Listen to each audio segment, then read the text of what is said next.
This is my CCR, or my critical creative reflection, for my final ACE media project, Don't Split Up.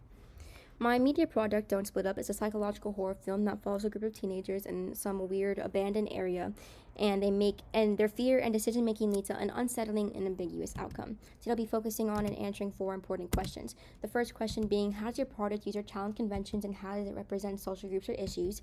I'll also be answering how does your product engage with audiences and how to be distributed as a media text. I'll be discussing how my production skills developed throughout this project, and then finally talking about how my team integrated technologies like software, hardware, and online platforms into this project. So the first question, how does your product use or challenge conventions, and how does it represent social groups or issues? Here's just a quick chart with the brief answers, but I'm going to go into depth about everything now. Don't Split Up uses conventional horror elements such as a teenage group, isolation, and the whole everybody stays together, nobody goes on their own, don't split up trope, which is where we got the name from. However, it also challenges these conventions, aligning with Steve Neal's idea of repetition and difference. So it provides the audience with the comfort of the normal elements like low-key lighting, the isolated area, younger actors in a horror film, the colors of their costumes, which imply something, the different teenage personalities, which I'm going to get into all of that later. But and those are the normal elements, but then there's also the elements that challenge it, like the fact that this is less of a slasher and more of a psychological film, which I'm going to talk about now. The film includes similar tropes, but it subverts expectations by removing a clearly visible antagonist and focusing instead on psychological fear. The tension comes from Leah's mindset and the uncertainty surrounding Chase's return, as he appears changed without explanation. Todorow's narrative structure is also challenged. Although the film begins with equilibrium and moves into destruction, it does not fully resolve. The ambiguity of Kalen's unseen fate prevents a clear return to the equilibrium. The film further challenges conventions by withholding key visuals. Instead of showing the horror, it relies on implication, explaining, especially through Kalen's off-screen scream, forcing the audience to imagine what happens.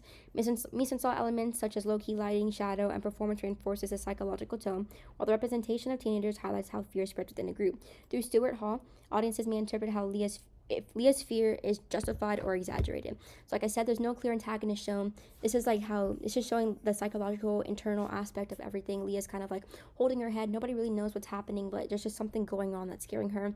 There's no one that's like inflicting pain on either one of these characters. They're just kind of going through it and changing.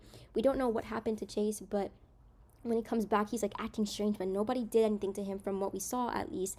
But what we can imply from what the script said, which is people say something bad happened out here, this place doesn't forget you. It kind of personifies the place and makes it the area the antagonist rather than an individual. So that's why it's more psychological and internal problems, because Leah's fear carries the whole group that carries the entire plot.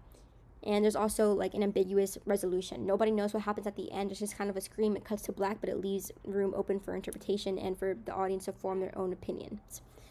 The second question I'll be answering is, how does your product engage with audiences, and how would it be distributed as a real media text? There's four main elements of this film. It's the enigma, the camera work, sound, and distribution. The enigma is based on Roland Barthes' theory, which is that audiences need to be drawn in and kept interested in what's happening, because their attention span is not that long. So to keep them from getting bored, you just kind of have to keep this mystery going. So this is shown through questions like, what happened to Chase? When he runs away, he's at first he's all like smug and he's making jokes, but then he gets like, when he's walking through the forest, he gets scared, and then he comes back and he's changed. What happened to Chase? What's happening in this area? Why is this happening in the first place? Why do people say something bad happened out here? Where's Kalon? He also disappears to go find Chase, but he's not really seen again.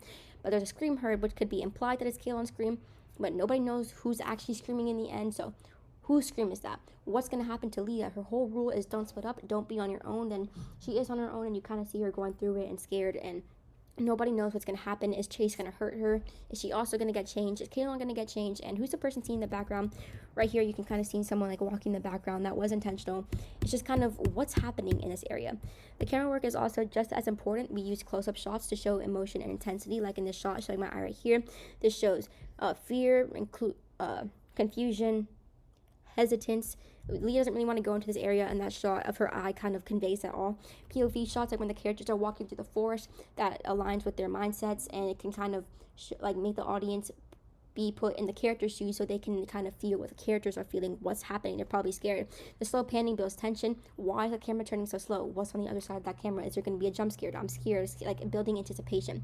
Handheld shots add a sense of realism, fear, and instability, and also mirror the chaos that's going on. And then the shallow focus shows isolation. The sound is just as important. Diegetic sounds like minimal dialogue, footsteps, leaves crunching, wind blowing, and ringing all just adds to this ominous atmosphere, this weird atmosphere that's going on. It's eerie. There's also non-diegetic sounds like background music and music for the title card, which also parallel the atmosphere or the environment that's going on. It's kind of creepy, it's kind of eerie, but the characters don't hear that, but the audience can. So yes, and then the asynchronous sound, which is really important, is the scream at the end. It doesn't match anything that's on screen. It just kind of cuts to black, but you hear a scream. The characters hear the scream. Nobody really knows what's going on. So it's like the audience and the characters are in this together, trying to figure out what's happening. And for distribution, this film would be distributed on platforms like YouTube or in short film festivals targeting teenage or young adult audiences interested in psychological horror. Since this is a short film, it could be posted on social media platforms like TikTok, Instagram, YouTube Shorts, or it could just be a regular YouTube video. And this is just a picture of me uploading it to YouTube. And this is Chase. Wait, if you're here, then where's? And just that's the enigma. It cuts to black. Nobody knows what happened. It doesn't clarify that's Kaylon's scream heard, but it just says a distant scream. So that's the enigma. And yes, these are pictures of me working on it. So I'll be answering how my production skills developed throughout this project. I was a script writer, as you can see in this picture, and I was in charge of the storyboard. So script writing, like I said, was by far my hardest task. It was hard to tell a story with minimal dialogue. I also had to write about teenagers but convey different personalities and thought processes. I had to revise the script several times. Thinking something out and acting out are two very different experiences. So some things had to be added, some things needed to be taken out. I also need to include shot types and sounds. So in the process of script writing, I found myself making the movie in my head and expressing and conveying those thoughts through the script. Storyboard, like I said, sketching and coloring the storyboard was relatively easy, but imagining the layout, setting everything up, and picking the shots was hard. I also had to pick everyone's costume while keeping the normal teenage look. I relied heavily on colors. Chase wore red to symbolize destruction and danger.